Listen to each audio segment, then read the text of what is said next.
Neemias 9 diz assim: os que eram da descendência de israelitas se separaram de todos os estrangeiros. Levantaram-se e confessaram seus pecados e as maldades de seus antepassados. Durante 3 horas permaneceram em pé no mesmo lugar, enquanto o livro da lei do Senhor seu Deus era lido para eles em voz alta. Depois, confessaram seus pecados e adoraram o Senhor seu Deus durante mais 3 horas.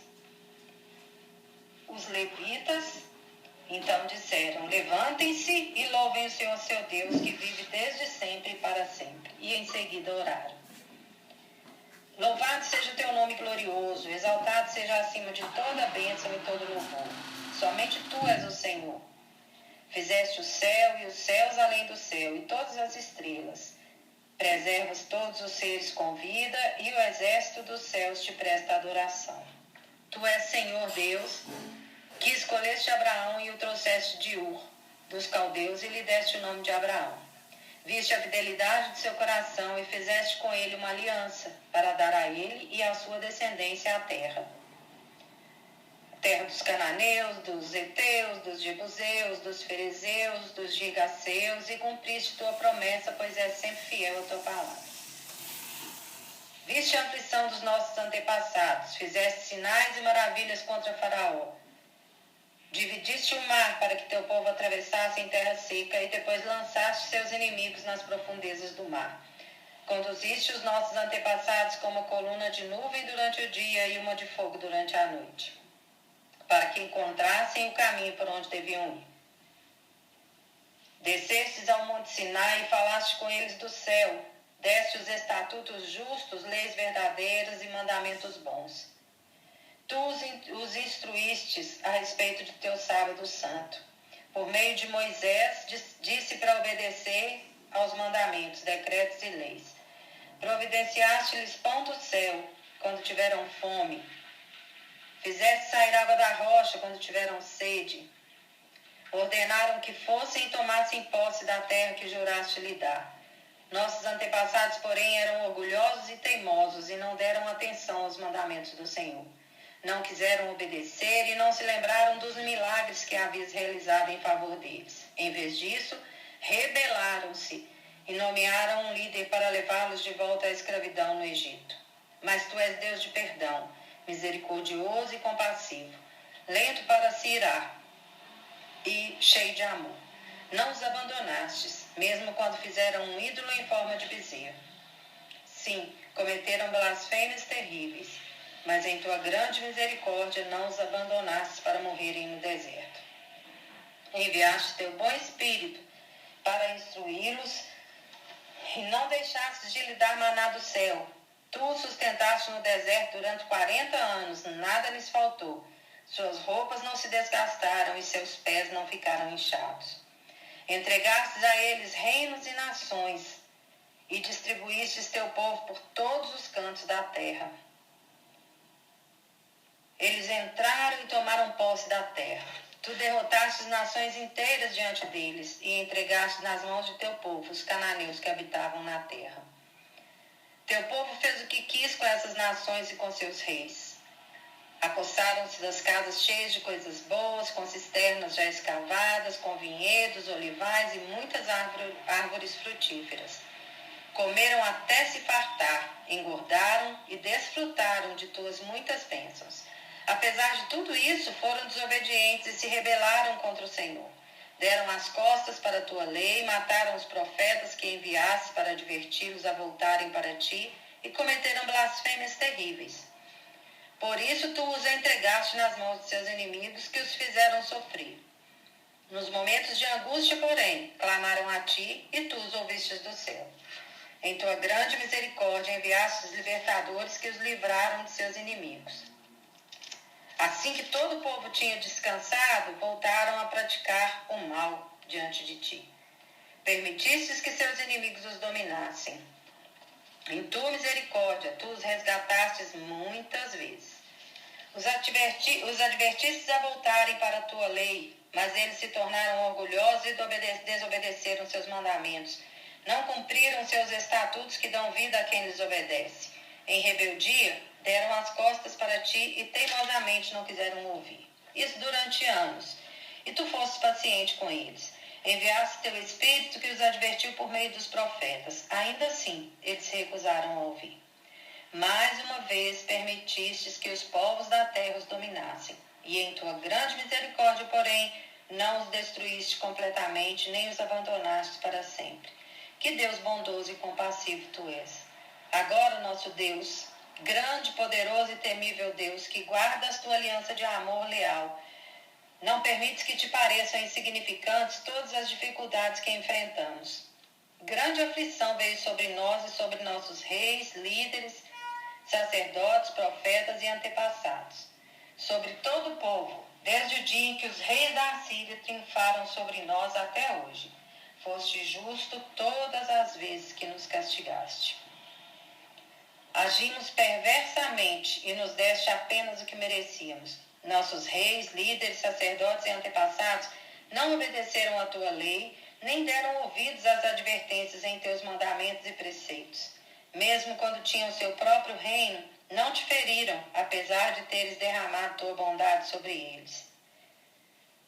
Por isso, hoje somos escravos na terra da fartura, que deste a nossos antepassados que desfrutassem dela.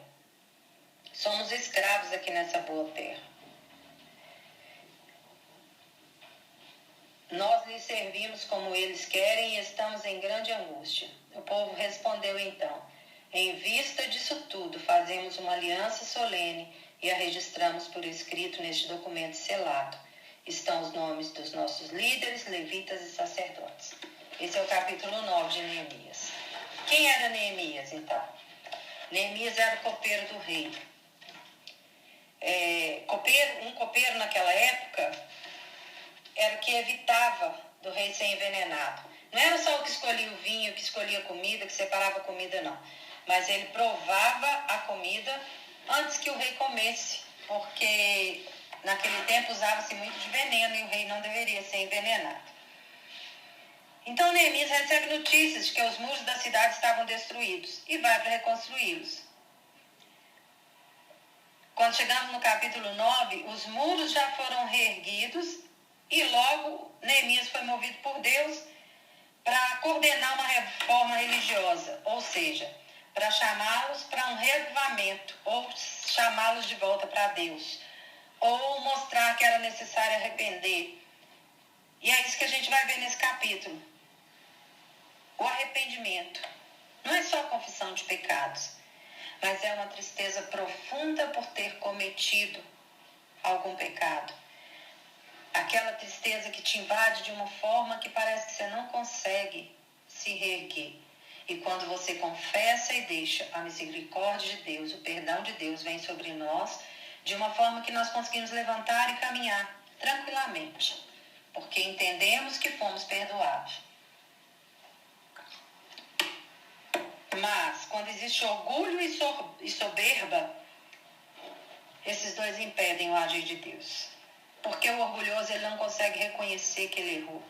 O soberbo não consegue entender que ele errou. E quando a gente ouve a palavra, e essa palavra de Deus vira vida na nossa vida, aí nós conseguimos entender, aprender, ter conhecimento e colocar em prática. E quando eles estão fazendo aquela oração, eles vão relembrando algumas coisas que Deus fez, e algumas coisas que eles se lembram é da aliança que Deus fez com Abraão. E Deus não fez só uma aliança com Abraão. Ele fez uma aliança lá desde o Éden. Ele fez uma aliança com Adão. E Adão deveria povoar e subjugar a terra. Falhou. Mas a misericórdia de Deus estava sobre a vida dele. Deus fez uma aliança com Noé. E disse para Noé que ele jamais destruiria a terra novamente com água. E o sinal era aquele arco que ia se formar no céu que nós conhecemos como arco-íris. Fez uma aliança com Abraão, que tinha a promessa de dar para ele a terra, mas ele precisava reconhecer e consagrar-se a Deus. E tinha um sinal nessa aliança, que era a circuncisão. Fez uma aliança com Moisés, que também precisava reconhecer Deus como protetor e garantidor do futuro, aquele que ia garantir que eles iam conquistar a terra. E eles conquistaram porque Deus era com eles. E o sinal, e Moisés deveria seguir a caminhada crendo que Deus garantiria o futuro deles. Podia vir o que viesse no deserto como veio, mas Deus é garantidor do futuro. Com Davi, falou com Davi que ele ia reinar para sempre, e Jesus veio da herança de Davi e reinou para sempre, porque foi aquele que veio de Davi. E aí nós chegamos na nova aliança, que foi a última aliança que Deus fez com o homem, que a nova aliança foi enviar Jesus, aquele que morreu pelos nossos pecados, aquele que trouxe salvação, aquele que nos perdoou e aquele que pode escrever a lei divina no nosso coração através do Espírito Santo. Deus prometia, Deus fazia, mas o povo se rebelava, esquecia sempre de tudo aquilo que Deus já tinha feito. É preciso que nós tenhamos condição de quebrantamento. Nós temos que quebrantar diante do Senhor, permitindo que o Espírito Santo venha nos cortar por dentro, varrer todo o lixo do orgulho, da presunção e nos ajudar até mesmo ver, até mesmo olhar para dentro de nós. Às vezes é tão difícil a gente parar e olhar para dentro, sabe? Às vezes é tanto barulho à nossa volta, é tanto barulho dentro da nossa cabeça, que nós não conseguimos silenciar e olhar para dentro do nosso coração. E isso é uma coisa difícil, porque nesse meio o orgulho se levanta, a presunção se levanta, e aí nós deixamos para lá, sabe? É uma coisa que nós não conseguimos perceber se não olhar para dentro. E é difícil perceber e admitir orgulho. É difícil perceber e admitir, nossa, eu estou sendo orgulhosa, eu não estou querendo a ajuda de ninguém. Eu até falo que eu quero, mas quando a pessoa se dispõe mesmo, eu sempre tenho uma desculpa, porque o orgulho já está instalado. Reconhecer que é fraco, às vezes o orgulho te impede de reconhecer que temos fraquezas. E como nós temos fraquezas. Eu hoje estou com meus filhos todos casados, 3 filhos. E eu olho para trás e eu começo a pensar, meu Deus, foram poucas as vezes que eu corrigi os meus filhos da forma correta. Porque na maioria das vezes a gente corrige na hora da raiva, a gente corrige num momento de ira. Isso não produz. A correção ela tem que ser feita em amor. E foram poucas as vezes que eu consegui fazer isso. Se o orgulho estivesse dominando, eu nunca ia conseguir olhar para trás e pensar, nossa, como que eu fui? Devia ter tido mais paciência na correção para gerar amor, uma correção feita debaixo de amor. Mas aí a gente reconhece o erro, pede perdão, Deus perdoa e a gente continua, né? E nós precisamos parar e começar a refletir sobre a bondade de Deus. Quantas coisas? Tem um hino do cantor cristão que eu gosto muito que fala que nós devemos contar as bênçãos, contar quantas são recebidas da divina mão. Uma a uma, dize-as de uma vez, e vamos ficar surpresos com o tanto que Deus já fez. Olhar para trás é parar e pensar o tanto que Deus já cuidou de mim. Às vezes eu saio para resolver alguma coisa na rua, coisa rápida, de carro, e quando eu volto eu paro e fico assim, Deus, eu posso não ter percebido nada, mas eu sei que o Senhor me deu grandes livramentos nesse tempo que eu saí. O Senhor nos preservou de ter acidente, o Senhor guardou de ter um ataque do homem salteador. E em todo o tempo que a gente sai e volta para casa é motivo para agradecer, porque é a bondade de Deus nos acompanhando, que nos guardou e nos livrou em todo o tempo. Isso é para que a gente tenha um reavivamento, meditar, pensar sobre a bondade de Deus. E quando a gente olha lá no Antigo Testamento, a gente pode ver que algumas festas sempre eram celebradas para lembrar alguma coisa boa que Deus tinha feito, para lembrar que Deus tinha dado algum livramento naquele momento. Como a Páscoa, por exemplo. Estamos perto da Páscoa, né? Que o Senhor nos faça nessa Páscoa refletir sobre a bondade de Deus e que Ele possa também nos livrar dessa escravidão de Covid. Em nome de Jesus, que Deus possa agir de uma forma sobrenatural. porque quando Deus vem e age, é sobrenatural. E nós, nesse momento, principalmente, nós temos precisado desse agir sobrenatural de Deus. Dizem alguns pregadores que milagre é para quem crê. E é verdade.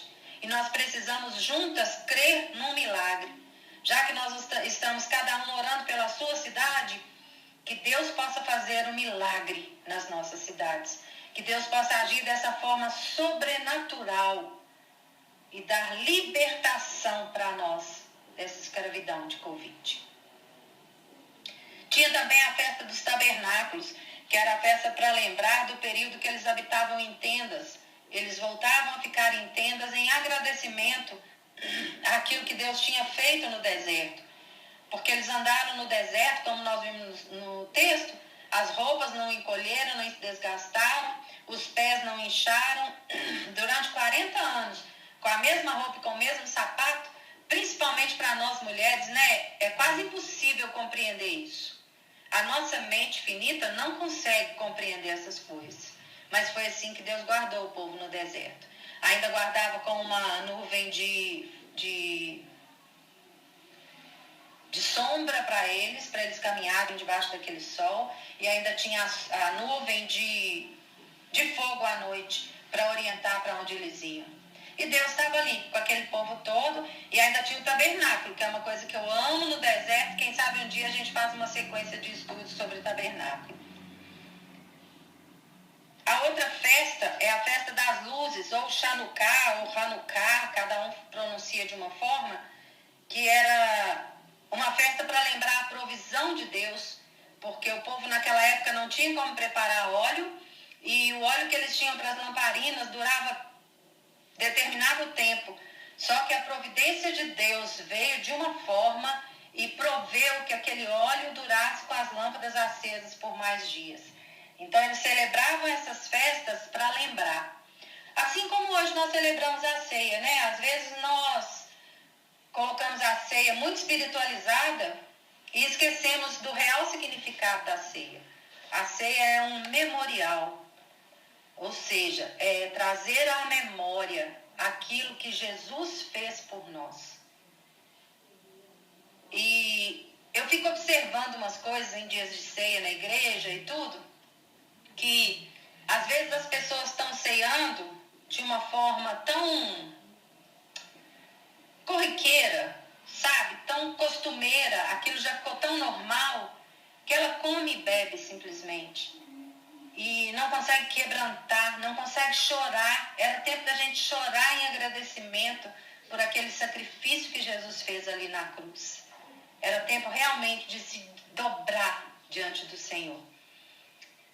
E muitas vezes chora por um filmezinho bobo na televisão, né? Alguma coisa boba que passa lá, a gente chora, mas não é capaz de ter esse momento de quebrantamento durante o período da celebração da ceia. A ceia para fazer a gente lembrar que o corpo de Jesus foi moído para que nós tivéssemos cura das enfermidades. É para lembrar que o sangue dele foi derramado, escorreu naquela cruz, até aquele monte que chamava caveira e não era à toa, para trazer vida para nós, perdão, vida nova. A ceia é para essa questão, para esse lembrar do que Deus fez. Também lembrar da bondade de Deus no presente. Deus tem sido bom conosco.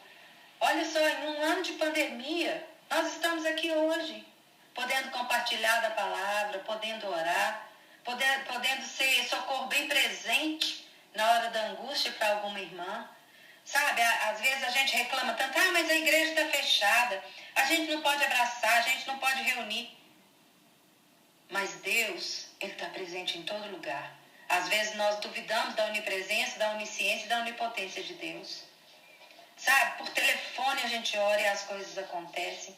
Por um WhatsApp, como nós temos feito, as coisas acontecem. Quem sabe a gente não aprende depois a fazer um grupo online, para fazer um estudo online, as coisas acontecem. De uma coisa eu tenho certeza, queridas, nunca mais vai ser como antes. Nunca mais. E quando eu dava aula lá no Seminário Carisma, eu falava para os meus alunos assim: nós brasileiros não somos preparados para, se a igreja sofrer uma perseguição, nós continuarmos firmes. Porque nós estamos acostumados e limitados ao espaço igreja. Mas a igreja sou eu e você. Nós somos igreja. Onde eu chego é a igreja, onde você chega é a igreja. E é essa consciência que nós precisamos ter. Porque se a perseguição algum dia vier, nós temos que estar preparadas para continuar agindo, pregando, orando, sendo socorro. Mesmo que nós não possamos mostrar lá fora para todo mundo o que nós somos. Nós podemos mostrar Deus em nós. E a Bíblia diz que Cristo em mim é a esperança da glória. Não é Cristo lá dentro da igreja, nas quatro paredes, que é a esperança da glória. É Cristo em mim, é a esperança da glória. Cristo em você é a esperança da glória para muitas pessoas. Tem muita gente que às vezes está olhando para você quando você passa na rua, ou mesmo quando você está na porta de sua casa, está olhando para você e esperando que você seja o socorro presente. Que Deus possa abrir os nossos olhos para que nós possamos ver de verdade aqueles com quem nós cruzamos no caminho que estão precisando de ajuda. Muitas vezes os olhos têm falado, mas nós não temos estado atentas àquele pedido de socorro. Vamos atentar para essas coisas, para essa bênção que nós temos no presente. Assim como Deus derramava lá no deserto o maná todas as manhãs, toda manhã Ele tem uma coisa nova para nós. Toda manhã. Eu não tenho costume de acordar às 6 horas da manhã. Normalmente eu acordo 7h30, 8 horas. Hoje eu acordei 6 horas. Foi fácil? Não foi, não. Não foi mesmo. Ainda mais para orar. Mas sabe, o Espírito Santo vem e te dá aquele vigor. Às vezes a coisa despertou lá e você pensa assim, vou desligar, desliga e pensa assim, só mais um pouquinho, só mais um pouquinho. E aí, nesse só mais um pouquinho, muitas vezes o diabo vai te roubar esse tempo. Eu sei que esse tempo não vai ser fácil. Eu sei que orar às 6 e às 18 não vai ser fácil. Mas se você não conseguir orar 1 hora, que seja 10 minutos, 15 minutos, 20 minutos, o que for. O importante é que você esteja orando nesse horário. É isso que foi a orientação de Deus quando a Sônia passou. E é isso que nós precisamos fazer. Crer que a cada manhã nós receberemos um novo maná. É preciso reconhecer os pecados. Neemias disse, nós temos agido impiamente. Agir impiamente é agir igual o ímpio que às vezes a gente condena tanto. Se rebelar muitas vezes com aquilo que Deus fala é agir impiamente. Às vezes Deus te dá uma diretriz e você não cumpre, é agir impiamente. Muitas vezes Deus tem falado conosco a respeito de coisas para fazer e nós não fazemos. Há muitos dias eu queria ter começado a fazer estudos assim, gravar, ou até fazer mesmo, eu queria fazer um curso online, na verdade, através do Zoom. Mas eu ainda não consegui começar. Quando veio esse convite da Sônia para entrar nesse grupo, eu fiquei dando glória a Deus, porque eu já tinha começado a fazer um estudo num livro para mulheres que eu tenho, que chama Mulheres Cheias de Graça. É um livro muito interessante, a gente traz coisa muito atual. E eu falei, gente, quem sabe não é tempo? São mulheres que precisam aprender, que precisam se fortalecer, que precisam caminhar cada dia mais próximas do Senhor. É isso que nós estamos precisando nesses dias. Se a gente ouvir notícia, só notícia, meu Deus do céu, se for uma pessoa fraca, dá vontade de suicidar, porque vira uma loucura na cabeça. Mas quando a gente escuta notícia, a gente tem que colocar um filtro que chama Jesus entre a TV e entre a nossa mente e entre o nosso coração. Porque com esse filtro, nós não vamos ficar com aquela coisa toda que eles tentam passar, que é, nós estamos perdidos. O mundo está perdido mesmo, porque o mundo não conhece Jesus e muitos nem querem Jesus. Tem muita gente que às vezes está lá morrendo, começa a ficar ruim com a respiração, mas você fala de Jesus, a pessoa não quer. As enfermeiras têm vivido isso. Então, assim, sabe, é tempo da gente parar realmente e pensar, como eu tenho agido? A nação venceu nações, Israel venceu nações, mas se desviou. Fez alianças com nações ímpias, absorveu os ídolos daquelas nações. O povo lá, quando se separou, o povo de Deus do outro povo, é porque muitos já tinham se casado com mulheres que não eram da mesma tribo, que não eram mulheres de Israel, que não eram as mulheres que eles deveriam escolher, que eles tinham que se casar entre si. E eles escolheram mulheres ímpias. E aí chegou o momento que tinha que se separar, e nessa separação a família toda sofre. Os profetas eram desprezados, e aí eu pergunto para vocês, os profetas hoje também não são desprezados? Muitas vezes os profetas não são assassinados, mas o povo faz com que esses profetas se sintam mortos espiritualmente. Porque rejeitam tudo que ele fala, não aceitam a verdade. Não que o profeta vai falar um monte de besteira, não, gente. Profeta tem que falar de acordo com o que está na Bíblia. Tem muita gente que às vezes acha que é profeta, mas começa a inventar coisa. Tem que ver, na realidade, que se a profecia que você está ouvindo está de acordo com a palavra de Deus. Porque se é Deus que está falando, ele jamais vai falar contrário ao que está na palavra dele. Jamais. Se lá fala sobre julgo desigual, o profeta não vai falar diferente disso. Então nós precisamos aprender a desprezar aquilo que não é de Deus e a dar valor para aquilo que é de Deus. E lembrar sempre, pecado traz consequência. E quando existe o pecado e você está sendo corrigido, glória a Deus, porque Deus corrige aquele que Ele ama. Se confessarmos os nossos pecados, Ele é fiel e justo para nos perdoar e nos purificar de toda injustiça. Segundo Crônicas 7,14, que eu até já coloquei alguma coisa aí no grupo, se nós nos humilharmos, engraçado que eu achei quando eu estava escrevendo aquilo, antes de orar a gente precisa se humilhar. Se humilhar. Colocar a roupa de saco e terra na cabeça. Como? Parar e reconhecer, meu Deus, sem o Senhor eu não sou nada. O que eu sou sem o Senhor, meu Deus? Nada. Eu preciso do revestimento do Senhor na minha vida.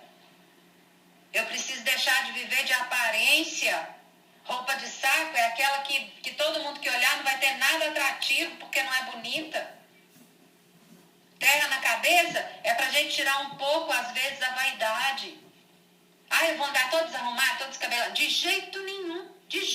Principalmente casadas com marido. Mas é preciso que nós deixemos de ser orgulhosas. É preciso ir para a humildade. E depois de humilhar, orar. Oração não é a última alternativa, não. Oração é a primeira alternativa. E nós sabemos que pecado traz consequência. E muitas vezes nós vamos ter que viver com essa consequência para o resto da vida.